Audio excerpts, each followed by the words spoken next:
ए भाई, हेलमेट पहनकर बैठ, ज्यादा हीरो मत बन। जब रोहित शर्मा ने स्टंप माइक में ये शब्द कहे तो सामने खड़े सरफराज खान ने बिना बहस किए बात मान ली। 12वें मैन श्रीकर भरत आए, हेलमेट पहनाया गया और सरफराज सिली पॉइंट पर खड़े हो गए। मैदान में हंसी गूंज गई, सोशल मीडिया पर क्लिप वायरल हो गई। लोग बोले रोहित कितना केयरिंग कप्तान है, लेकिन उसी पल किसी ने महसूस नहीं किया कि ये हंसी दरअसल एक बहुत पुरानी, बहुत गहरी और बहुत दर्दनाक याद को फिर से जगा रही थी। क्योंकि यही शब्द, लगभग यही सिचुएशन और लगभग वही जगह 26 साल पहले भी आई थी। फर्क सिर्फ इतना था कि तब कोई रोहित शर्मा नहीं था और सामने खड़ा खिलाड़ी हेलमेट पहनने से इनकार कर चुका था, और वही इनकार भारतीय क्रिकेट की सबसे दर्दनाक मौत की वजह बन गया। कभी कभी जिंदगी आपको ऐसे मोड़ पर ले आती है जहां बहादुरी और लापरवाही के बीच फर्क करना मुश्किल हो जाता है, जहां इंसान सोचता है कि वो निडर है लेकिन असल में वो खतरे को नजरअंदाज कर रहा होता है। और कुछ कहानियां ऐसी होती हैं जहां इंसान का जुनून इतना अटल होता है कि वो मौत के सामने भी झुकने से इनकार कर देता है, और वही जुनून उसकी जिंदगी की सबसे बड़ी भूल बन जाता है। भारतीय क्रिकेट के इतिहास में एक ऐसा ही नाम है रमन लांबा, एक ऐसा बल्लेबाज जिसने तेजी से रन बनाए, जिसने घरेलू क्रिकेट में तबाही मचाई, जिसने विदेशों में भारत से ज्यादा नाम कमाया और जिसने क्रिकेट के मैदान पर ही अपनी जिंदगी हार दी। ये कहानी सिर्फ एक खिलाड़ी की नहीं है, ये कहानी है उस कीमत की जो कभी कभी खेल अपने सबसे दीवाने प्रेमियों से वसूल लेता है। 2 जनवरी 1960, उत्तर प्रदेश का मेरठ, एक साधारण सा शहर, एक साधारण सा परिवार और एक बच्चा जिसे बचपन से सिर्फ एक चीज से प्यार था, क्रिकेट। जब बाकी बच्चे स्कूल के बाद गलियों में खेलकर घर लौट जाते थे, तब रमन वहीं रुक जाते थे। गेंद, बल्ला और घंटों की प्रैक्टिस। उनके लिए क्रिकेट टाइम पास नहीं था, क्रिकेट उनका स्वभाव था। छोटी उम्र में ही उनमें एक अलग बात दिखने लगी थी। गेंद को देखकर ये समझ लेना कि वो कहाँ गिरेगी, कैसे उछलेगी और किस दिशा में जाएगी, जिसे क्रिकेट की भाषा में जजिंग द लाइन और लेंथ कहा जाता है। ये हुनर किताबों से नहीं आता, ये जन्मजात होता है, और रमन के अंदर ये कूट कूट कर भरा हुआ था। स्कूल क्रिकेट में उनकी बल्लेबाजी ने सबका ध्यान खींचा। मैदान पर वो ज्यादा बोलते नहीं थे, दिखावा नहीं करते थे, लेकिन जैसे ही बल्ला हाथ में आता उनका रवैया बदल जाता। हर गेंद पर हमला करने की चाह, हर गेंद को सम्मान देने की जिद। उनके कोच तारक सिन्हा कहा करते थे, इस लड़के के अंदर एक स्ट्रोक मेकर की आत्मा है, ये डरेगा नहीं, ये हर गेंद खेलने की कोशिश करेगा। डरना इसके स्वभाव में है ही नहीं, और यही बात आगे चलकर उनकी ताकत भी बनी और उनकी कमजोरी भी। Raman Lamba Sonnet cricket club के लिए खेलते थे। 1970 के दशक के अंत तक वो जूनियर सर्किट में एक जाना पहचाना नाम बन चुके थे। 1978 में उन्होंने रणजी ट्रॉफी में डेब्यू किया। दिल्ली की जर्सी पहनना उनके लिए सपने का सच होने जैसा था। शुरुआती साल आसान नहीं थे, टैलेंट सबको दिखता था, लेकिन परफॉर्मेंस में निरंतरता नहीं थी। बड़ी टीमों के खिलाफ वो अक्सर फेल हो जाते थे और कमजोर टीमों के खिलाफ बड़े स्कोर बना देते थे। धीरे धीरे उनके नाम के साथ एक टैग चिपकने लगा, टैलेंटेड लेकिन भरोसेमंद नहीं, काबिल हैं लेकिन बड़े मौके के खिलाड़ी नहीं। लेकिन क्रिकेट में एक बात तय है, अगर आप टिके रहे, अगर आपने हार नहीं मानी, तो वक्त बदलता जरूर है। रमन के साथ भी यही हुआ। एक बार जब उनके पैर जम गए तो फिर शतक आने लगे, रन ऐसे बहने लगे जैसे बांध टूट गया हो। दिल्ली की टीम को उन्होंने कई बार मुश्किल हालात से बाहर निकाला। उनकी बल्लेबाजी आक्रामक थी लेकिन बेतरतीब नहीं, ताकत भी थी और नजाकत भी।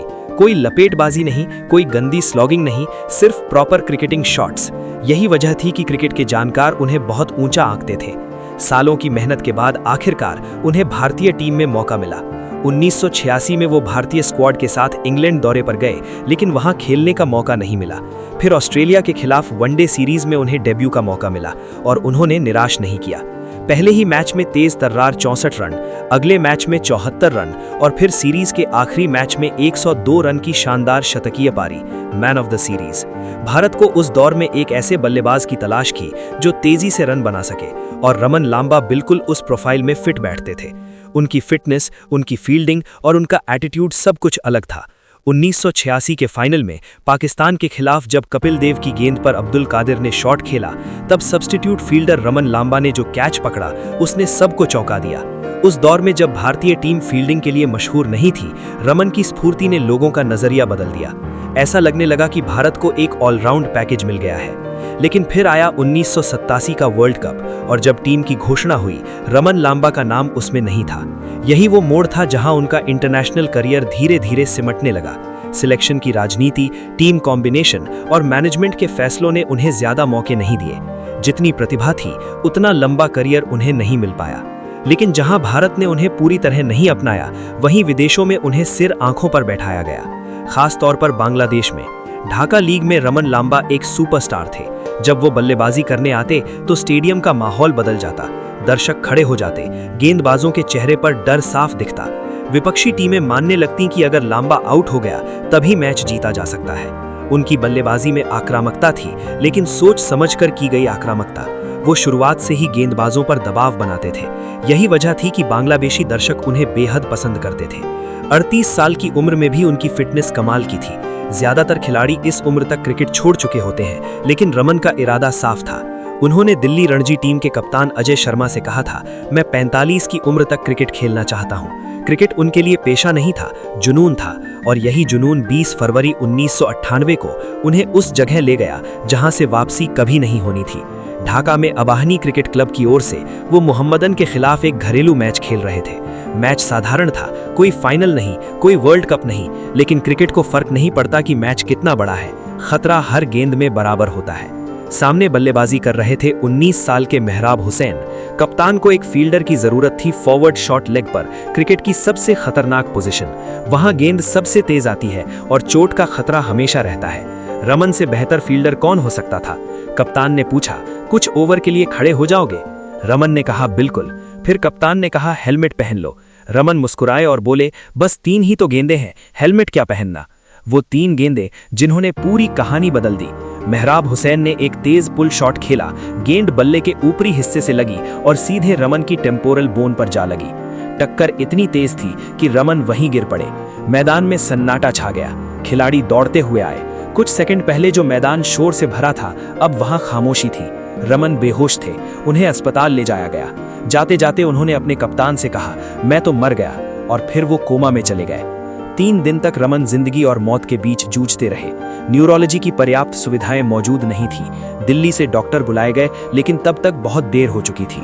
23 फरवरी 1998 को डॉक्टरों ने उन्हें मृत घोषित कर दिया। 38 साल की उम्र में एक ऐसा खिलाड़ी जिसने पूरी जिंदगी क्रिकेट को दी, क्रिकेट के मैदान पर ही हार गया। रमन लांबा की मौत ने पूरी क्रिकेट दुनिया को झकझोर दिया। हेलमेट और सुरक्षा को लेकर नियमों पर बहस शुरू हुई। कई खिलाड़ियों ने बाद में कहा कि इस घटना ने उनकी सोच बदल दी। सचिन तेंदुलकर ने कहा था, ये घटना हमें याद दिलाती है कि क्रिकेट कितना अनिश्चित खेल है। हम हर दिन अपनी जिंदगी के साथ खेलते हैं। अगर रमन का करियर लंबा होता तो शायद वो भारत के सबसे खतरनाक आक्रामक बल्लेबाजों में गिने जाते। 121 फर्स्ट क्लास मैच, 31 शतक, 27 अर्धशतक और 54 की औसत। लेकिन रमन लांबा सिर्फ आंकड़े नहीं थे, वो एक सबक थे। उनकी पत्नी ने बाद में कहा, अगर उस दिन उन्होंने हेलमेट पहन लिया होता तो आज हमारे साथ होते।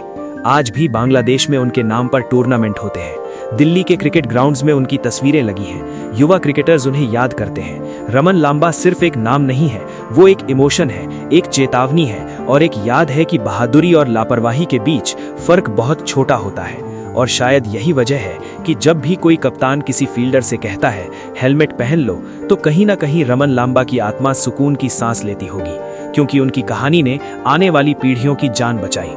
दोस्तों, जुनून जरूरी है, लेकिन जिंदगी उससे भी ज्यादा, क्योंकि मैच दोबारा खेले जा सकते हैं पर जिंदगी नहीं। दोस्तों, रमन लांबा की ये कहानी आपको कैसी लगी कमेंट में जरूर बताएं, और चैनल पर पहली बार आए हैं तो चैनल को सब्सक्राइब जरूर करें। मिलते हैं एक और शानदार वीडियो के साथ, तब तक के लिए नमस्कार।